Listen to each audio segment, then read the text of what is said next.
16 श्राद्ध में 16 दिन आर्यमा स्वामी पितरों को पितृलोक चंद्रलोक से ऊपर पितृलोक से लेकर निकलते हैं। जैसे आपके यहाँ चतुर्थी का श्राद्ध है तो चतुर्थी के श्राद्ध वाले दिन जितने भी चतुर्थी के श्राद्ध वाले हैं सब जगह पर पितरों को भेजते हैं, उनकी छतों पर छोड़कर आते हैं। फिर 7 दिन तक श्राद्ध वाले 16 दिन तक पितृ पूरी पृथ्वी पर मृत्यु लोक में भ्रमण करते हैं, श्राद्ध का भोजन करते हैं।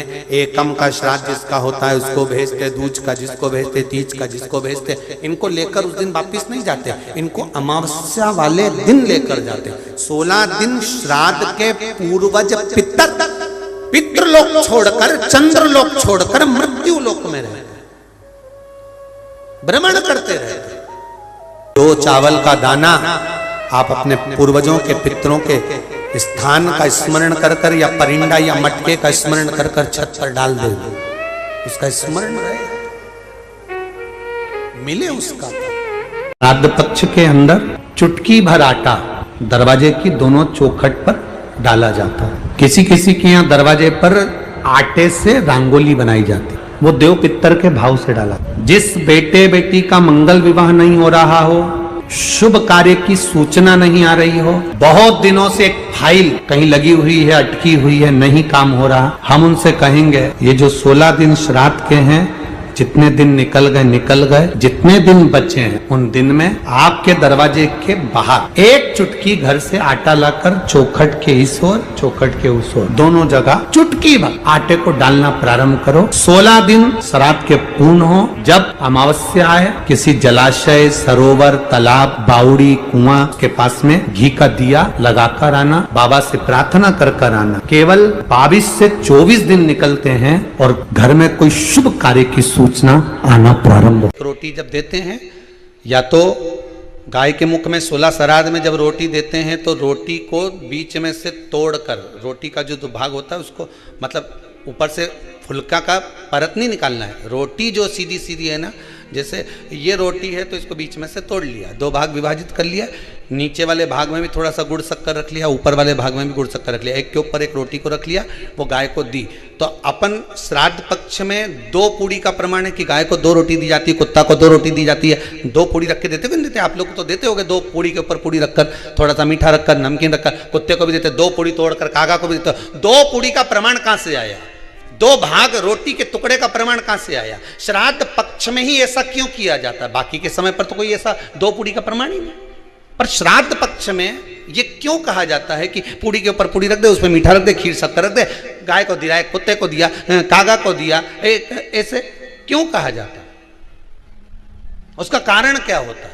उसका केवल एक कारण है, जो नारी ने भोजन का निर्माण करा है, जो घर की बहू भोजन बनाई है, जो घर की बेटी ने भोजन बनाया है, घर की माता ने भोजन बनाया है।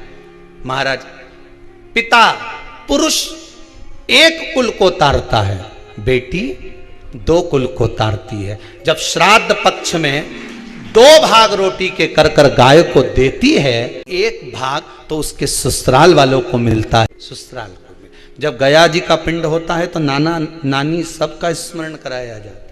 भाइयों का परिवार है, पर पितृ दोष मुझ पर ही क्यों आ रहा है? मैं क्यों तकलीफ भोग रहा हूं? मेरे को क्यों कष्ट आ रहा है? मेरे क्यों पांव दुख रहे हैं? मेरे घर में क्यों ऐसी परेशानी आती है? सबकी सब तो सुखी है। ध्यान रखना, पितरों का जिससे लगाव होता है और जिसको पितरों ने दिया होता है, पूर्वजों ने दिया होता है, भगवान ने दिया होता है, लालसा उसी से होती है। भीख मांगने वाला, भिक्षा मांगने वाला भिखारी भी होता है, भिक्षुक भी होता है। तो गाड़ी देख लेता है कि 4 व्हीलर गाड़ी से आया है तो सेठ जी 10 रुपया देगा। कोई पैदल जाता है तो भिखारी भी सोचता है बेचारा क्या देगा, उसके पास तो खुद नहीं, पाँव में चप्पल नहीं पहना है, फिर भी हाथ फैला देता है कि दे दे तो ठीक है, नहीं तो कोई गाड़ी वाला तो देगा ना मुझको। उसी तरह घर के पूर्वज, घर के जो आहूत होते हैं, घर के जो पितर होते हैं, घर के जो वासुक होते हैं, घर के जो पूर्वज होते हैं, आशा उसी से लगते हैं जो दे सकता है। जिसके पास है ही नहीं उससे क्या आशा रखेंगे? जिसके पास कुछ है ही नहीं उससे आशा रखना क्या? के लिए कुछ भी नहीं। हम हमारे पूर्वजों को क्या मत दो ना, इस्माइल तो दे सकते हो, जिस दिन तुम्हारे पूर्वजों का श्राद्ध है, तुम्हारे पास में खिलाने के लिए अन्न नहीं है, तुम्हारे पास देने के लिए दान नहीं है, तुम ब्राह्मण को घर में नहीं बुला सकते, कुछ भी नहीं दे सकते, तुम्हारे पास देने के लिए वस्त्र नहीं, आभूषण नहीं, कुछ भी नहीं, मत दो।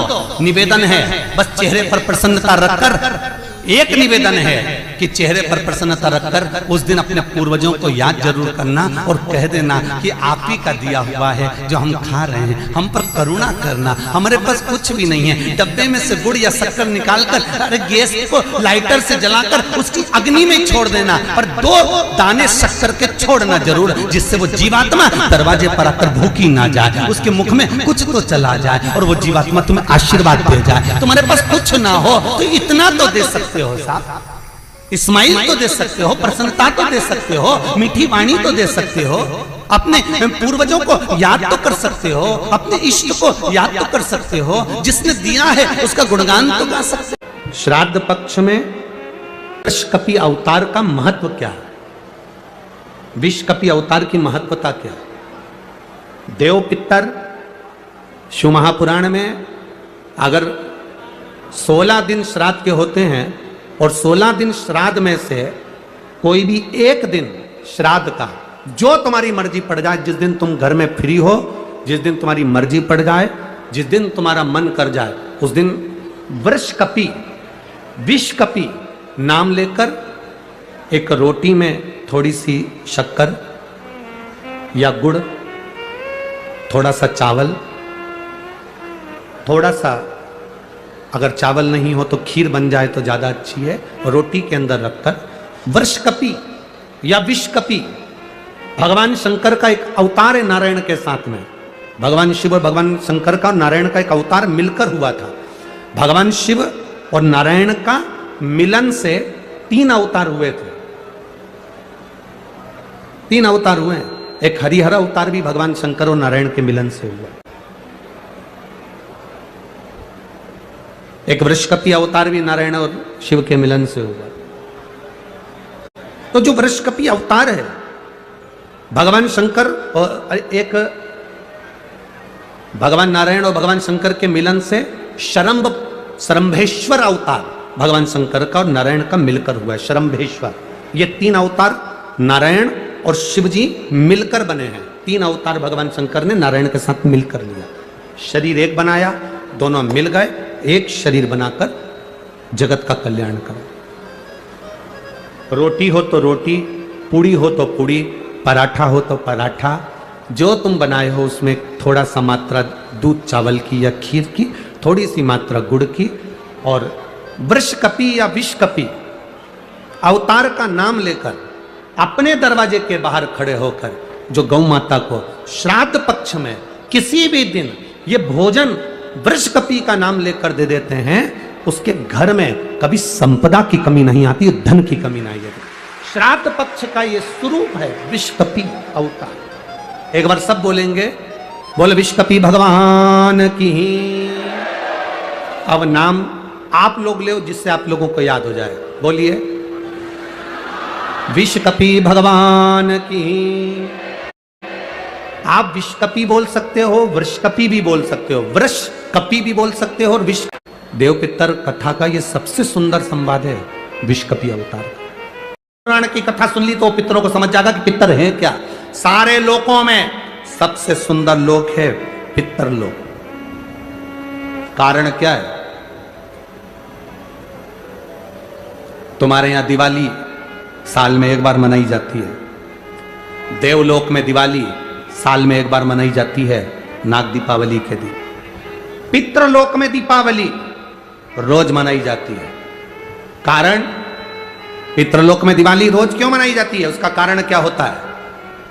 लक्ष्मी जी ने नारायण से पूछा, ब्रह्माणी ने ब्रह्मा जी से पूछा, इंद्राणी ने इंद्र से पूछा, एक बात बताओ, तुम दिन भर बैकुंठ में नहीं रहते हो नारायण, आप कहां चले जाते हो? भगवान विष्णु ने कहा, मैं बता नहीं सकता कि मैं दिन भर कहां जाता हूं। नहीं, आज तो आपको बताना पड़ेगा कि तुम दिन भर कहां जाते हो, तुम दिन भर रहते कहां हो, कहां पहुंच जाते हो दिन भर, आपको बताना पड़ेगा, ये आपको बोलना पड़ेगा। भगवान नारायण कहते हैं, मैं नहीं बता सकता। सुबह शाम घर पर आते हो, दिन भर गायब रहते हो, आखिर जाते क्या हो? पत्नी पति से क्यों ना पूछे? तुम भी अपने पति से पूछ सकती हो, क्यों दुकान तो 8 बजे बंद हो गई थी, 11 बजे आ रहे हो, कहाँ वो काम था। लक्ष्मी जी ने पूछा तुम दिन भर कहां रहते हो? भगवान विष्णु ने कहा मैं बता नहीं सका। बताना पड़ेगा। तब नारायण ने कहा, फिर नारायण बोले, नारायण ने कहा कि देखो लक्ष्मी, बात ऐसी है कि पितृलोक इतना सुंदर लोक है, इतना सुंदर लोक है कि जहां जितने पितर निवास करते हैं उनके घर का कोई व्यक्ति अगर कथा सुनने जाता है, मंदिर जाता है, अगरबत्ती लगाता है, दिया लगाता है या पूजन आराधना करता है या भूलवश भी कहीं भगवान की कथा में जाकर बैठ जाता है, जितनी देर उसके घर का व्यक्ति कथा में बैठता है, नारायण कहते हैं उतनी देर मैं उसके घर के पितरों के कंधे पर हाथ रखकर कथा को श्रवण करता हूं। पितृलोक इतना सुंदर है। और पितृलोक के जो स्वामी हैं, आर्यमा स्वामी, वो पितृलोक के जो स्वामी हैं वो भी बड़े सुंदर हैं। और पितृलोक के जो स्वामी हैं बड़े सुंदर, और पितृलोक के स्वामी जिस पर बैठते हैं, काय पर बैठते हैं? कौवे पर, वो भी बड़ा सुंदर, अति सुंदर। अरे गुरुजी कहां की बात कह रहे हो? सबसे सुंदर पक्षी तो मोर है। राष्ट्रीय पक्षी में भी उसको कहा सबसे सुंदर पक्षी तो मोर है, और आप कह रहे हो कि दुनिया का सबसे सुंदर पक्षी कौवा है। अरे भाई, जिसने कथा नहीं सुनी उसको लगता है कि दुनिया का सबसे सुंदर पक्षी मोर है, पर अगर शास्त्र को उठाकर देखोगे तो दुनिया का सबसे सुंदर पक्षी कौवा था। पहले नंबर पर सफेद, सुंदर, अति सुंदर कौवे के आगे कोई पक्षी नहीं था। वो तो ब्रह्मा जी ने पृथ्वी पर यज्ञ करा, और पृथ्वी पर जब यज्ञ करना चाहा ब्रह्मा जी ने, तो उस समय पर ब्रह्मा जी ने कहा मुझे इस पृथ्वी पर यज्ञ करना है, इस जमीन को लीपने के लिए अमृत की जरूरत है। जैसे अपन गाय का गोबर लीपने के लिए लाते हैं, वैसे ब्रह्मा जी ने कहा इसको लीपने के लिए अमृत चाहिए। अमृत कौन लेकर आएगा? कोई आगे नहीं आया, तब ब्रह्मा जी ने कौवे को बुलाया, ए कौवा तुम अमृत लेकर आओ, क्योंकि तुम्हारी दृष्टि बड़ी प्रबल है, तुम अमृत को ढूंढ कर ला सकते। कौवा अमृत तो लाना, पर झूठा मत करना, अमृत को लेकर आना, मुझे बताना कहां रखा है तो मैं लेने चले जाऊंगा। कौवे ने कहा जो आज्ञा ब्रह्मदेव। कौवा आर्यमा स्वामी को नमन करा, प्रभु ब्रह्मा जी का काम है, मुझे जाना पड़ेगा। कौवा बड़ा सुंदर था, बुद्धिमान था, तो कौवे को भेज दिया। इसलिए रामचरितमानस में काकभसुंडी की कथा बार बार आती है। गरुड़ और कौवे की कथा आ रही है। कौवा कितना विद्वान था, चला अमृत का पता लगाने के लिए। जब कौवा चला, अमृत का पता लगाते लगाते लगाते लगाते कौवे ने संकल्प ले लिया था कि जब तक अमृत नहीं मिलेगा मैं मुख झूठा नहीं करूंगा, पानी तक नहीं पीऊंगा। भूखा प्यासा कौवा दौड़ता रहा। आर्यमा स्वामी से कहकर कौवा दौड़ते दौड़ते दौड़ते दौड़ते जाए। बहुत दिन हो गए, तब कौवे को अमृत मिला। अमृत मिला तो कौवे को लगा बहुत तेज प्यास लग रही है, करूं क्या? कौवे ने उस अमृत को झूठा कर दिया। ब्रह्मा जी को आकर कहा स्वामी अमृत वहां रखा हुआ है, पर बात इतनी सी है कि मैंने उस अमृत को झूठा कर दिया। ब्रह्मा जी को क्रोध आ गया।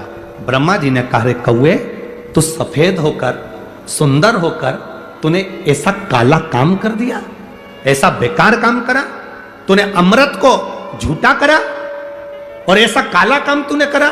मैं तुझे श्राप देता हूं कौवे, तू गोरे से काला हो जाएगा। तूने अमृत को झूठा करा, इसलिए तेरी वाणी कर्कश हो जाएगी, तेरी वाणी कर्कश हो जाएगी। अमृत को कौवे ने झूठा करा था, इसलिए सारे पक्षी जल्दी मरते हैं, पर कौवा इतनी आसानी से नहीं मरता। कौवा इतनी आसानी से नहीं मरता। सारे पक्षी जल्दी मरते हैं, पर कौवा आसानी से नहीं मरता। तेरी वाणी कर्कश होगी तो काला होगा। सुंदर कौवा काला हो गया। आर्यमा स्वामी ने देखा कि मेरा कौवा, मैं जिस पर बैठता हूं, ये काला हो गया। आर्यमा स्वामी ने ब्रह्मा जी से कहा आप क्या चाहते थे? ब्रह्मा जी कहते हैं मुझे यज्ञ करना था, जमीन को लीपना था, कौवे ने अमृत झूठा कर दिया। क्यों चिंता करते हो? अमृत तो अमृत है, कोई झूठा भी कर देगा तो अमृत की शान कहां घट जाएगी? अमृत की क्या शान घटना। आर्यमा स्वामी ने कौवे से कहा तू चिंता मत कर। आर्यमा स्वामी बोले कौवे तू चिंता मत कर, आज मैं तुझको एक कार्य देता हूं। जब 16 श्राद्ध आएंगे, कौवा जिस जीव की जो तिथि होगी, मान लो किसी की चतुर्थी तिथि है, उस चतुर्थी तिथि पर तुझे छोड़ने के लिए पृथ्वी पर पितरों को जाना पड़ेगा। जब उनके छत पर तो पितरों को छोड़ने के लिए जाएगा, कौवा जब तू वापिस आएगा तेरे लिए छत के ऊपर भोजन रखा रहेगा। जिसकी छत पर भोजन रखा मिल जाए उसको तू पाएगा तो पितृ तृप्त होंगे। कौवे ने कहा मेरे द्वारा पितृ तृप्त होंगे? कौवा नहीं, जब पितर वापिस आएंगे पितृलोक में रहेंगे, उनको 1 वर्ष के अंदर जब भूख लगेगी तब कौवा तू अपनी चोंच में उनकी छत से जो भोजन लेकर आएगा, अपनी चोंच से निकालकर उन पितरों को देगा, जिससे उनका कल्याण होगा और वो आशीर्वाद प्रदान करेंगे। हम नहीं पहचानते हमारे शास्त्रों के विधानों को, हमने कह दिया ये अच्छा है, हमने कह दिया वो अच्छा, उसको समझो क्या कि श्रेष्ठता कहां है। शिव तत्व की प्राप्ति का एक आनंद बिंदु है। गाय का जो गोबर गिरता है, कंडा बनता, छेना बनता, या वो उपला, अलोना, गोबरी, जो समझो आप, वो बन गया। पितरों को घी में गुड़ मिलाकर, शक्कर मिलाकर धूप देते हैं। वो धूप का प्रारंभ कहां से हुआ वो समझना। असमंज ने वशिष्ठ बाबा से कहा मेरे भाई नहीं मिल रहे। वशिष्ठ ऋषि ने कहा तुमको, अपने शिष्य से कहा नंदनी गाय का जो गोबर का कंडा बना है, छेना बना है, उसको लेकर अलोना, गोबरी, उसको लाओ। कंडे को लाया गया, अग्नि में जलाया गया, जलाकर असमंज के सामने उसको रखा गया। उसमें नंदनी गाय के दूध का घी बनाकर उस कंडे पर छोड़ा गया। कंडे में से जो धुआं निकला, जो धूप निकली, जो तरंग निकली, जो सुगंध निकली, वशिष्ठ बाबा ने असमंज से कहा सुनो, ये तरंग, ये धुआं, ये गंध इस कंडे की, गाय के गोबर के कंडे की, उस घी की तरंग जहां जा रही है वहां तुम जाओ, इस तरंग, इस सुगंध के पीछे पीछे जाना, तुम्हें तुम्हारे भाई प्राप्त हो जाएंगे। असमंज उस तरंग सुगंध के पीछे पीछे पीछे पीछे पीछे पीछे खुशबू लेते हुए सुगंध धुएं के पीछे पीछे जाने लगा।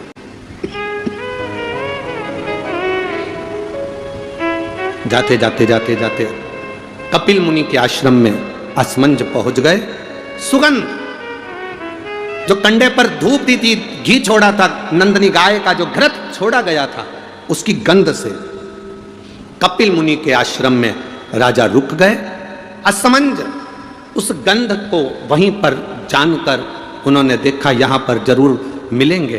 तब कपिल मुनि मिले और कपिल मुनि से मालूम पड़ा कि मेरे 60,000 भाइयों ने कपिल मुनि पर घोड़े के चोरी का, अश्व की चोरी का इल्जाम लगाया था, अश्वमेध यज्ञ के अश्व की चोरी का इल्जाम लगाया था, इसलिए ये 60,000 कपिल मुनि के आश्रम में जलकर भस्म हो गए, 60,000 राख के ढेर बन गए।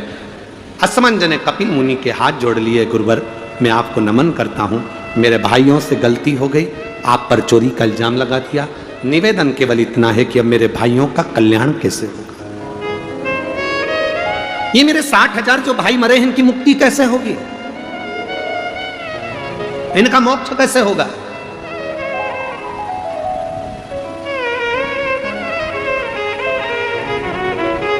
कपिल मुनि ने कहा ब्रह्मलोक से गंगा पृथ्वी पर लेकर आना। गंगा का जल जब कपिल मुनि कहते हैं मेरे आश्रम में आएगा तो ये 60,000 राख के ढेरों का कल्याण गंगा का जल कर जाएगा। ये गंगा का जल 60,000 राख के ढेर का उद्धार कर जाएगा। गंगा का जल लाना चाहिए। असमंज, गंगा जी लाने में समय लगेगा, पहले तुम तुम्हारा घोड़ा लेकर जाओ, अश्व लेकर जाओ और तुम्हारे पिता सगर से अश्वमेध यज्ञ की पूर्णाहुति करवाओ, उसके बाद में गंगा लाना। अश्व लेकर असमंज चले, पर असमंज घर नहीं गए, वशिष्ठ बाबा के घर पर पहुंच गए। वशिष्ठ ऋषि के यहाँ जाकर असमंज ने हाथ जोड़कर कहा, गुरुदेव तुमने जो कंडे पर घी छोड़ा था, गाय का जो घी छोड़ा था, उसकी जो गंध उठी थी, वो गंध ने मुझे अपने भाइयों से मिलवा दिया। आपसे एक निवेदन है गुरुदेव। गुरुजी बोले, वशिष्ठ बाबा बोले, बोलो असमंज क्या चाहते हो? असमंज ने कहा, गुरुवर एक आशीर्वाद संसार के लोगों के लिए दे दीजिए कि गाय के गोबर के कंडे पर, गाय के गोबर के छेना पर, अलोनी पर, इस कंडे पर जो घृत गाय का घी छोड़ेगा या गुड़ शक्कर उस पर छोड़ेगा, उसकी गंध उसके पितरों को तृप्त कर दे और पितरों का आशीर्वाद उसके घर पर मिल जाए। ये मुझे वर दीजिए, ये मुझे वर प्रदान करिए। आप लोगों में से कितने लोग हैं जिनके घर में कंडा जलाकर धूप दी जाती है? हाथ हिलाओ जरा। सभी लोग हैं, बहुत सारे। ठीक है, रखिए रखिए रखिए, जरूरी है। श्राद्ध पक्ष में ये दुनिया के लोग भले हंसे हमारे सनातन धर्म पर, दुनिया के लोग भले हमारे सनातन धर्म पर उंगली उठाएं कि कंडा जलाकर धूप छोड़ने से क्या पूर्वजों को मिल जाती है, घी शक्कर छोड़ने से क्या हमारे पूर्वजों को प्राप्त हो जाती है। दुनिया के लोग कितना भी हंसें, दुनिया के लोगों को यह ज्ञान होना चाहिए कि गाय के घी में, गाय के कंडे में जब अग्नि तपती है और गाय का घी जब कंडे पर डलता है तो हमारे पूर्वजों को वो तरंग प्राप्त होकर हमें वर प्राप्त होता है और हमारे जीवन का कल्याण होता है, हमारे जीवन का सुख प्राप्त होता है। और जब अमावस्या का दिन होता है, श्राद्ध पूरा हो रहा है, अमावस्या का दिन है, शाम का समय, जो जैसे अशोकनगर है, गुना है, शिवपुरी है, सीहोर है, भोपाल है, या आसपास के जितने गांव हैं, शहर हैं, इनके पास में जो नदी होती है, जो तालाब होता है, जो कुआं होता है, जो बावड़ी होती है, सारे पितर एकम से लेकर अमावस्या तक जितने भी पितर होते हैं, चाहे जिसके घर के हों, प्रत्येक घर के पितर नदी, तालाब, बावड़ी, कुएं के पास इकट्ठे होते हैं, क्योंकि पितर 16 दिन भोजन ग्रहण करने के बाद अमावस्या के दिन पानी पीने के लिए गांव की बावड़ी, तालाब, कुआं, नदी पर जाते हैं और वहां पानी का आचमन कर कर हाथ में जल लेते हैं। आर्यमा स्वामी कहते हैं कि जिसने आपको भोजन कराया है, जिसने आपको आमंत्रित करा है, जिसने आपको बुलाकर सम्मान दिया है, आप अपने पुण्य उनके खाते में दीजिए। तो पितर हाथ में जल लेकर उनका नाम लेकर कि मेरे मंझले बेटे ने, कि मेरे बड़े बेटे ने, कि मेरे छोटे बेटे ने, कि मेरे चौथे बेटे ने, कि मेरी बेटी ने, कि मेरे उसने भोजन कराया, उनका नाम लेकर पितर जल छोड़ देते हैं तो साल भर उसके यहाँ भंडार भरा रहता है और वो उन्नति की ओर बढ़ता है।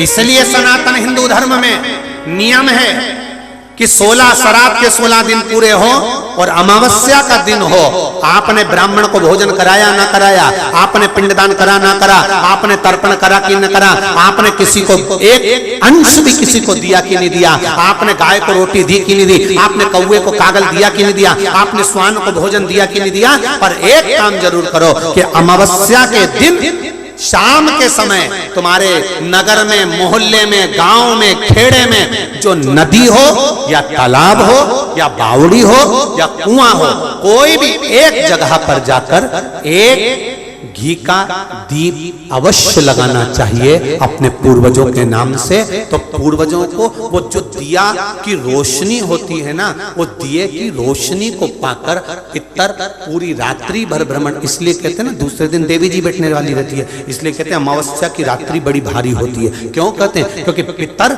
सब इस मृत्यु लोक से चंद्रलोक होते हुए पितृलोक जाते हैं। तो जो दिया जलाता है उसके पूर्वजों को प्रकाश रोशनी और राह मिलती है तो उसकी जिंदगी में कितनी भी उलझन चल रही होती है, कितना भी काम अटक रहा होता है, कोर्ट में केस भी चल रहा होता है, या कितनी बड़ी भी बीमारी हो रही होती है, अगर वो अमावस्या के दिन शाम के समय दिया लगा देता है नदी के घाट पर या तालाब या बावड़ी या कुएं के घाट पर, तो उसकी जिंदगी में जितनी अटकलें आती हैं वो सारी समाप्त हो जाती हैं और रास्ता मिल जाता है। इसलिए अमावस्या के दिन का महत्व है।